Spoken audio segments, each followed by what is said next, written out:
Hello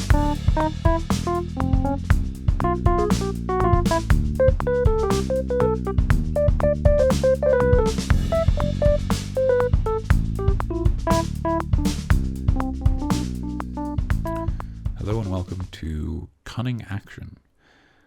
It's an interstitial podcast all about our own homebrew production, I suppose. I am your host, Daniel, and if you haven't been with us for an episode of Cunning Action before, the concept is sort of the wheels have come off the cart of podcasting. We're not able to meet up and record together. Mikey and Tim have escaped from their cages, and so it's just me kind of by the side of the road in the rain, recording something to put out. It's not always possible, of course, but look, we do our best, and even if we end up with something like this, it can still be good, clean fun. If you've joined us for a previous kind of action, then welcome back. The episodes we've done before have focused primarily on kind of homebrew systems of my own creation. We talked a bit about my sort of random encounter system, which is ideally kind of supposed to simplify the process of going on walks in the woods and getting attacked by horrible monsters. We've talked a little bit about my kind of band system, which was a homebrew system to represent a group of followers. And we've talked about my kind of custom weapons, and I talked with them alongside Mikey. He was able to join us for that one, which was great fun. So we're going to talk again this week, unsurprisingly, about a homebrew system of my very own creation. This system is one I've kind of had in bits and pieces for a while. I'm starting to kind of formalize it more and, push it maybe even to something that can have a framework of design that other players and other DMs can use. That'd be a pretty great thing to kind of finalize. But for now, at least, it's just a system that I'm starting to formalize into something more specific than, just scribblings and notes, which is often how these sort of systems begin their lives. So the system in question is called the Technique, or Techniques is generally how I call it, because we don't just have one of them. The Techniques are sort of intended as miniaturized feats is maybe the simplest way to put them. So I'll tell you what, I'm going to read the short description I've written here, and once I've done that, we can kind of talk a little bit about what they are. Techniques represent specialized skills or highly developed abilities, often reflective of a deep mastery of a specific martial talent or an expanded understanding of arcane or divine lore that underpins the world. Those who wield techniques are most often called masters. So that's a little bit of a sort of, narrative description of what techniques are supposed to represent. Hopefully that kind of sets the tone as to what separates them from class features, that they're maybe slightly more specialized. And then, of course, I do just a short description in terms of from the game's perspective of what a technique is supposed to represent, which is techniques are intended as another tool players can use to strengthen and develop their character's identity. The normal mechanism for a PC to gain a technique is as a reward from an existing NPC master, from completing a quest, or perhaps in exchange for some perhaps in exchange for some rare or valuable item.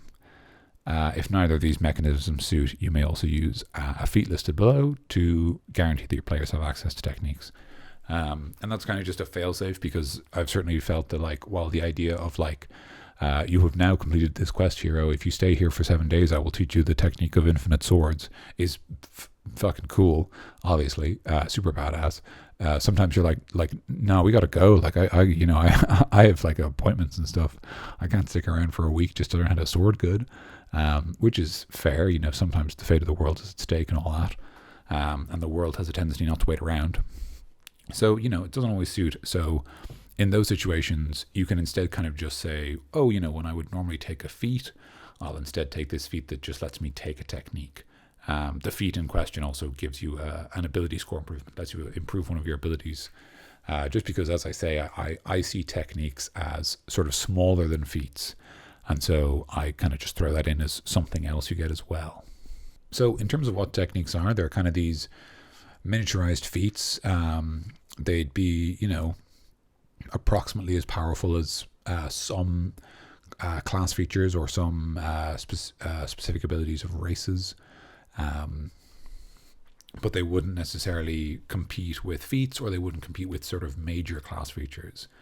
They sort of are supposed to represent maybe one or two new things that your character can do. As I say, the intention is kind of to be specific and to kind of nail down a character's identity. So why don't we talk about a few of these feats in specific as a way to maybe give an idea of how they might help us, explain who our character is. I'm going to use a couple of different examples, and I'll just be as brief as I possibly can. Unfortunately, it's going to involve reading out some rules, which is never as brief as it could be. But hopefully by the end of it, we'll have a better idea of what techniques are supposed to do. So first of all, I'm going to read one that's got some kind of positive feedback. If someone's got positive feedback, you may as well use it as your examples. So this technique is called Bind the Breath, and that's kind of another thing I like to give them sort of a technique-y style name, like a special move. I try to do that if I can help it, because I think it sounds cool. But that's just a personal design thing. So it's called Bind the Breath, and the prerequisite to this technique is you must be a Dragonborn. And why, you'll see in a minute. As a bonus action, you weave the energy of your breath into your weapon. For the next minute, your weapon deals an additional d4 damage with the same type as your breath weapon. The damage increases to 2d4 at 6th level, 2d6 at 11th, and 2d8 at 16th. Using this ability expends a use of your breath weapon ability. So very straightforward. Basically, rather than breathe on an enemy with a cone or a line or whatever cool shape you might be able to generate, you just breathe on your sword or your stick or your bow, and now that kind of weapon is empowered, magically enhanced. The damage scaling at the end is just because the Dragonborn's breath weapon scales with level, and so it's just supposed to reflect that, so that the ability is still useful as you level up, because I don't like making abilities that are kind of maybe timing specific, like this is only useful if you're below a certain threshold. So let's talk a little bit about where the design for this came from. The sort of, I think, the prompt as such that maybe began that process was that a complaint I'd heard from some people about the Dragonborn's breath weapon was that it wasn't very, even though it was very cool and people really liked the fantasy of playing this dragon monster man and being able to breathe fire or breathe ice or shoot lines of electricity out of their mouth. Those are all very cool, but the actual the math of Dungeons and Dragons don't actually support that. If you play a high-level fighter, it's actually more valuable to use your action to make lots of attacks. If you play a high-level caster, a lot of the time, it's a better idea to just throw out some spells. And so it's hard to find the kind of point in a given fight where it's actually, the best move I can do right now is actually use my breath weapon. And, I was kind of reflecting on that idea and that complaint. And obviously, it's a little more complex for spellcasters. And so this ability, unfortunately, doesn't really support them. Because I suppose my attitude was that if you were a spellcaster, ultimately your spells are going to run out. And so at that point, you have the breath weapon as a backup. And to me, that seems okay. If your breath weapon's not as powerful as your spells, but it's intended to sort of support your spellcasting, to me, that seems like, well, that's not so bad. And of course, if you're a spellcaster who doesn't have a lot of combat spells, the breath weapon can also fulfill the role as a kind of a guaranteed combat spell. But for martial classes, the problem seems much more immediate, because both your breath weapon and your weapon attacks are kind of, they're fulfilling the same role in a combat. They're both just dealing damage to enemies, with the exception of, specific typings and things like that. They are in very direct competition, and you can understand how, if you were a character that was able to deal a lot of weapon damage, you might never need to use your breath weapon. And so that's what this kind of ability is supposed to answer, I suppose. That's what it's supposed to help with. Now your martial Dragonborn character, like your Dragonborn fighter or your archer or whatever, instead of their breath weapon not being useful most of the time, they can actually, strengthen their weapons with it. Hopefully the extra weapon damage isn't so impactful that it undermines, drama and makes players feel useless because the Dragonborn's dealing loads of extra damage now. But it's generally kind of low damage. It's not necessarily hugely impactful. It's probably at its strongest probably fairly early on, and then it sort of falls off because health bars get so big with later levels. But yeah, the intention is that Martial Dragonborn now have this other option for dealing with enemies and for using their breath weapon. And ideally, it makes them feel powerful and useful because they now have access to this thing they didn't have before. So that's Bind the Breath. That's one that I've got some good feedback about. Let's talk about another one that I've got some good feedback about. It's a little more straightforward, hopefully.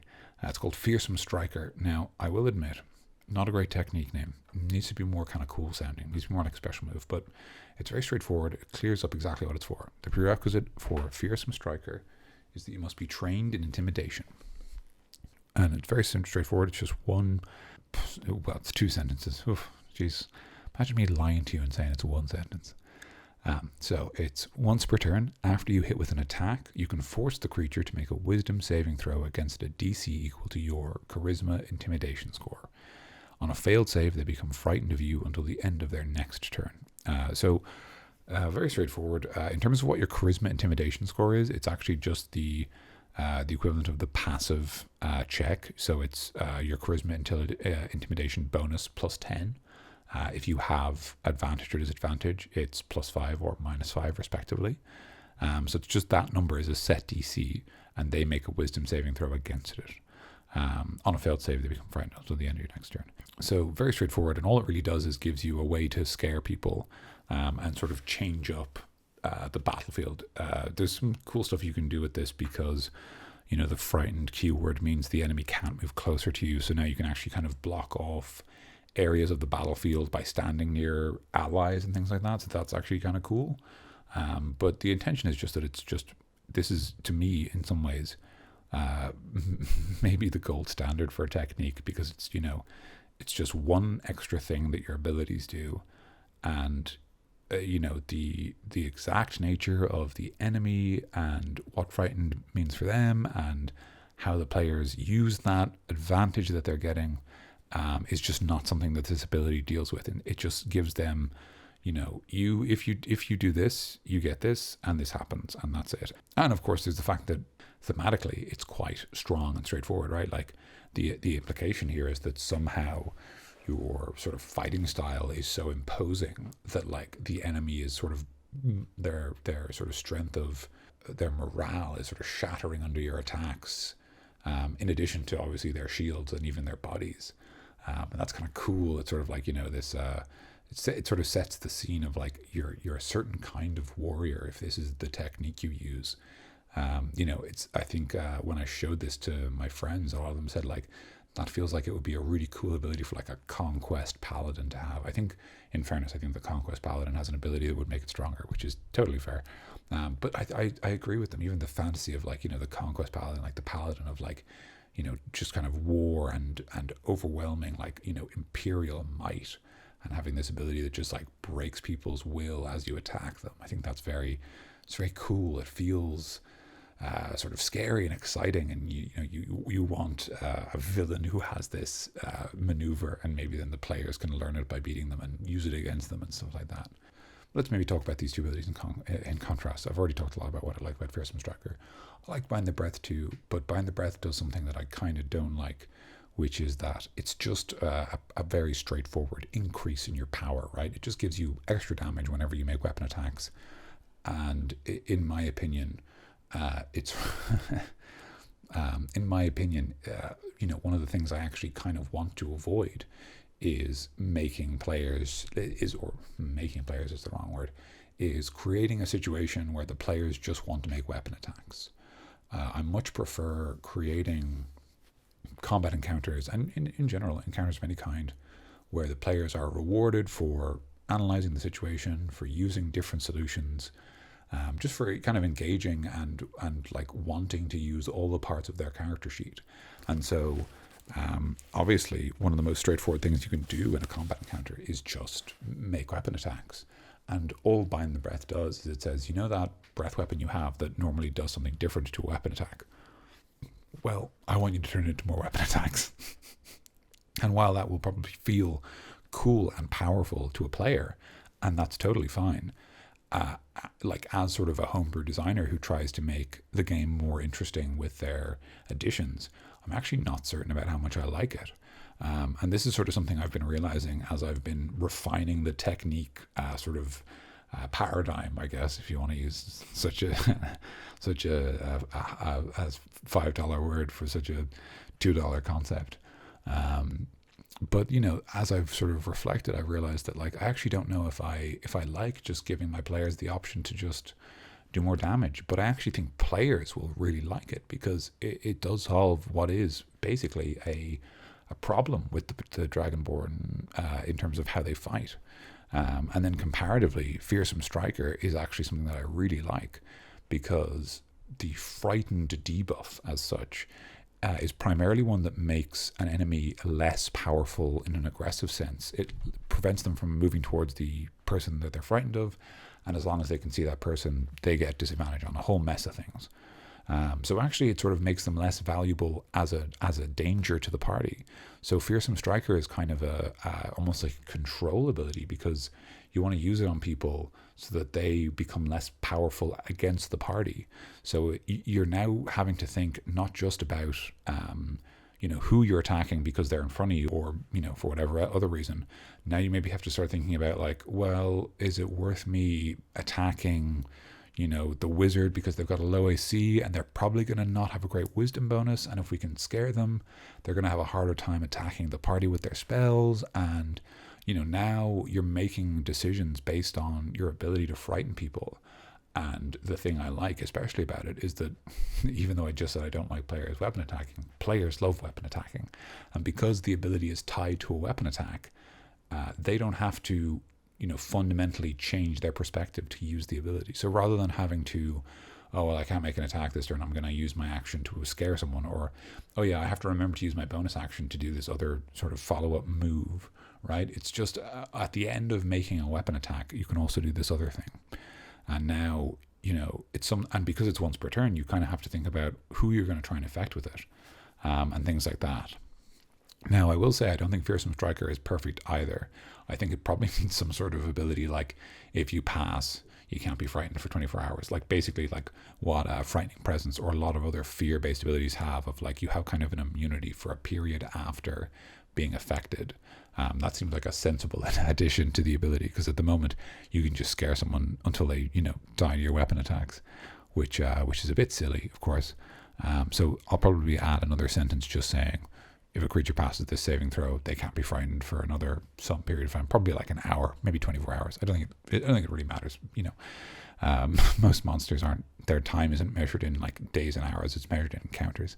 But yeah, so that's sort of two different abilities, and maybe what I think about them at the moment. I've got a couple of other ones, but really, I think both of them kind of summarize maybe the intention, the ambition of techniques as a piece of design. So we've talked a bit about what techniques are, maybe how you get them, and I've given some examples and talked about what I like and what I don't like about them. Let's just very briefly talk about maybe why I even made techniques.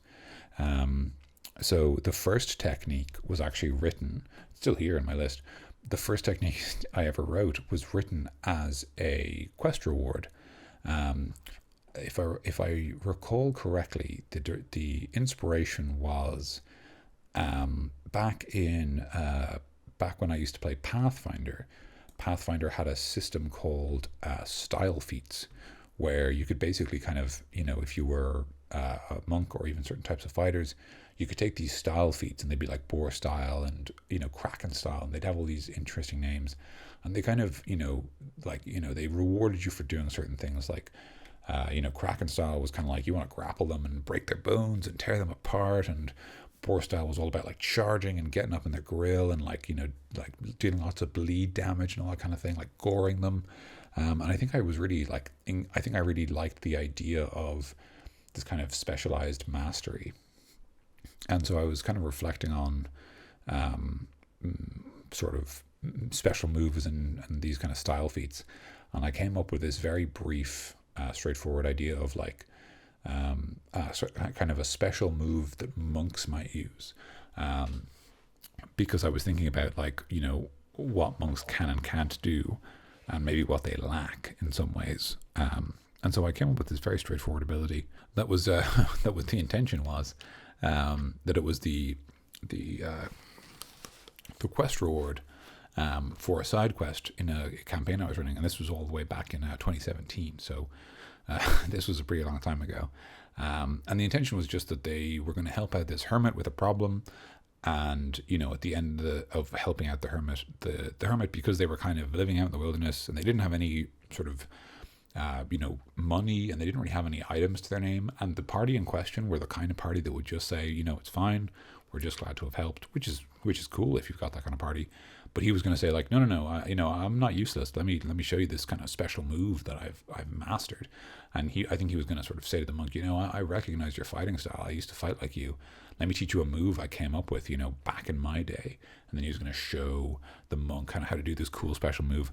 So anyway, this was, sort of looking back on it now, it's pretty obvious that was probably inspired by things like Dragon Ball, sort of like the idea of like mastering the technique under the master and that kind of thing. Anyway, that's what I was thinking. I don't think it super matters because the party in question actually never got this quest reward. It sat unused for years in my kind of notes from that campaign. But I kind of dusted it off and collected it, and I think in many ways that idea, has been the kind of core of what techniques are and why they have value, at least to me.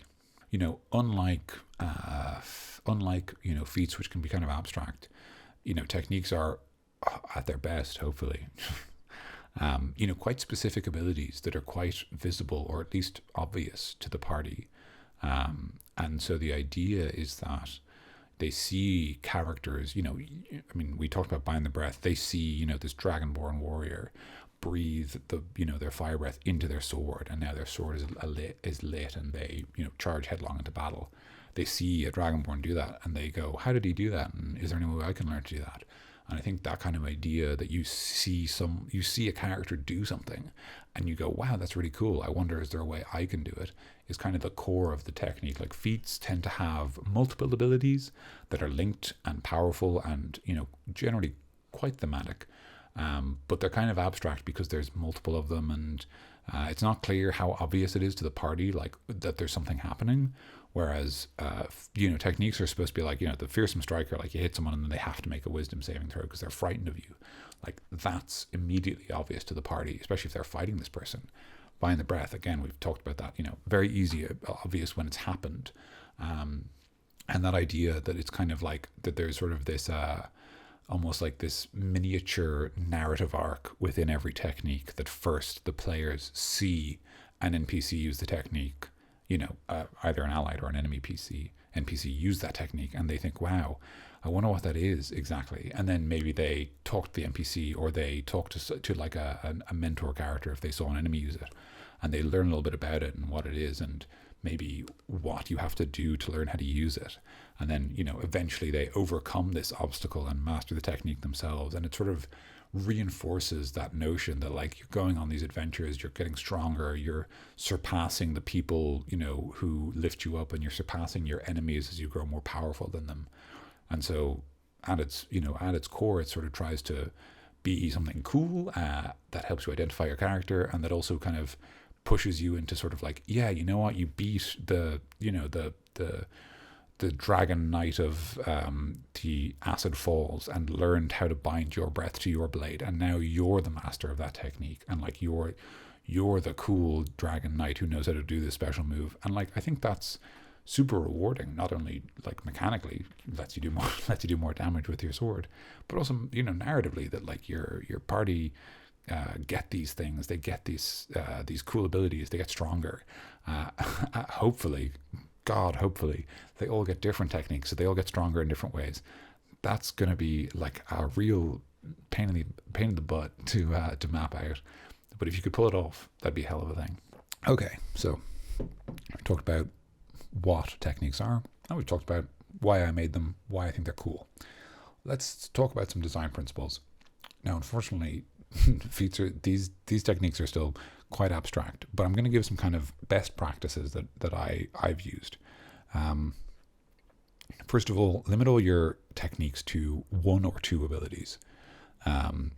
Make them do one specific thing. So, like, after you hit with a weapon, you can force the creature you hit to make a wisdom saving throw or become frightened, is one specific thing. You can use a bonus action to put your breath in your sword. That's one thing. I have a couple that are two things that are often linked. For example, I have one that lets you fight better while using your bow as a melee weapon, or using your ranged weapon as a melee weapon, and also rewards you for kind of switching up your fighting style, basically like kind of a 1-2 punch. I sort of try to do things like that. Like if a technique has two abilities, they should try to form like a 1-2 punch, or failing that, they should at least both feel like they fit the same, what's the word I'm looking for? The same kind of general, there should be, you should feel like it makes sense why they're linked, or it should be obvious to someone who knows kind of the narrative or the thematic, story behind the abilities in question. Second thing is be specific, which tragically sounds quite vague. So what I mean is, focus on letting a technique just do one thing. So, Fearsome Striker just lets you make intimidation, makes you scare enemies after you hit them. And you could add after you hit them or after you cast a spell on them. But that would be, you'd add a lot of extra words, and you'd probably make the ability less specific. It might be even worth, like, in that case, right? If someone's like, can I be a scary spellcaster? Maybe it should be a different technique that player masters, come up with a new ability that represents, like, that they have this kind of imposing spellcasting style. That's pretty cool, and maybe it's even worth its own technique. And in my opinion, it should be. The techniques aren't supposed to fit every situation. They're kind of supposed to do the opposite. They're supposed to be quite specific. They're supposed to fit a certain player. And ideally, the sort of, if you have enough of them and you have the rules in your head, it should become easy to create new techniques, maybe even on the fly, right? Maybe even off the top of your head, you can come up with that scary spellcasting. It's not a bad name for it, to be honest. It's kind of funny. That sort of scary spellcasting technique, or, could I have a technique that means that, maybe after I kill an enemy, I can scare everyone around me all at once. It's like, yeah, that sounds pretty cool. Like you're kind of like an executioner or something. Like, ooh, that's kind of, yeah, let's work that into your character. Like maybe this technique, you only learn it if you actually become a royal executioner, right? Like you have to actually earn that position in the world, and now you have this special, like, sort of technique that represents, like, this is how they actually kill criminals in this setting, and when I do it to someone, I like impose the sovereign's will, and like now everyone's scared. Like that's pretty badass. Like that's like, that sounds like great, like a great idea. So yeah, like that kind of idea of, like, rather than having the Fearsome Striker ability doing scare enemies after hitting them, scare enemies after spellcasting, scare enemies after killing someone, just have them do one thing and then make more techniques, which is kind of antithetical to a lot of how I like to design 5th edition. I like to make things that are kind of quite broadly applicable. But I think in the case of techniques, there's some value in them just doing one thing. And that helps you make the name cool and snappy and short and dangerous. And just like, it's a real, like, it's obvious that, like, oh, this exists for this reason, and this is the reason that, like, these people know how to do this. This is the reason, that, like, the reason that one guy can scare us all with his move when he reduces someone to 0 HP is because they are the executioner for the king, and they are like this imposing figure that represents something to your enemies, and that's pretty cool. And so that's, in general, how you should approach techniques. You should be comfortable making them specific to even just like one character idea, because I would submit that, something like Bind the Breath, even though it seems like maybe a lot of Dragonborn might want it might only be that one or two, actual PCs you run games for ever take it. But the fact that it's there as a technique and the players have an awareness of it, and maybe even occasionally see NPCs use it, adds it to the world, while not making it sort of this weird broad Everyone can breathe on swords to get powers. Like only Dragonborn can do it, and only Dragonborns who fight with swords or who fight with weapons really care. Dragonborn spellcasters have better things to do. Maybe Dragonborn spellcasters should be able to do like a super spell breath move. Again, that sounds cool as hell, but it shouldn't be bind the breath. It should be a different ability. It should be a different technique for them. And there's nothing wrong with that. Which, I'm almost just telling myself. The final point, and this is sort of more of a what's the best word for this? This is sort of a design in principle rather than in practice. The final thing is that your technique should have prerequisites. Gosh, that's a difficult word to say sometimes. The reason for that is that, narratively, when I describe techniques at the start of the episode, and with the little sort of spiel I wrote, the intention is that they represent mastery of something. And so, to me, it feels like self-evident that there should be some kind of limitation. There should be some reason that not everyone can get this. And maybe that reason is the class you're playing or the race you're playing. Or maybe it's the skills you're trained in. But it can also be the weapons you're proficient in, or it can be the level you're at. Although I haven't done that yet. I don't think that'd be really my style, but it could be. Maybe it's the level of magic you have access to. But techniques should represent specialization. Now, in fairness, I have perhaps done a poor job of representing this. I have a technique where the prerequisite is simply that you are proficient with a weapon with the light property.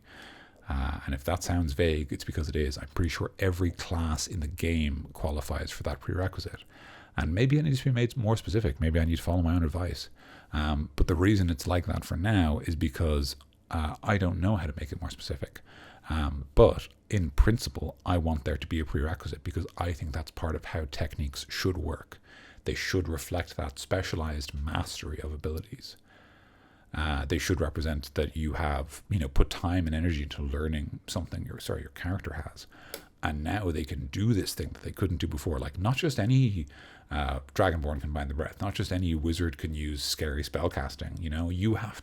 You went and mastered it. You studied under the people who knew the old ways, and you reflected on the nature of magic. And now you can do this thing, and no one else can do it. And that idea of just, in principle, your techniques have prerequisites is, I think, an interesting one to follow. And at the very least, it causes you to stop and question what the technique is doing and maybe why it's a hidden bit of, power behind the world. What do you need to do to master it? Like, maybe in your setting, there are certain techniques that the prerequisite is you need to join this esoteric order of knights, or, like we say, that executioner. Maybe you need to become the royal executioner and no one else can use this technique.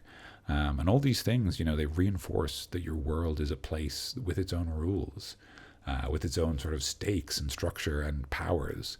And hopefully that's something that your players can enjoy and engage with. So I think that's techniques through and through,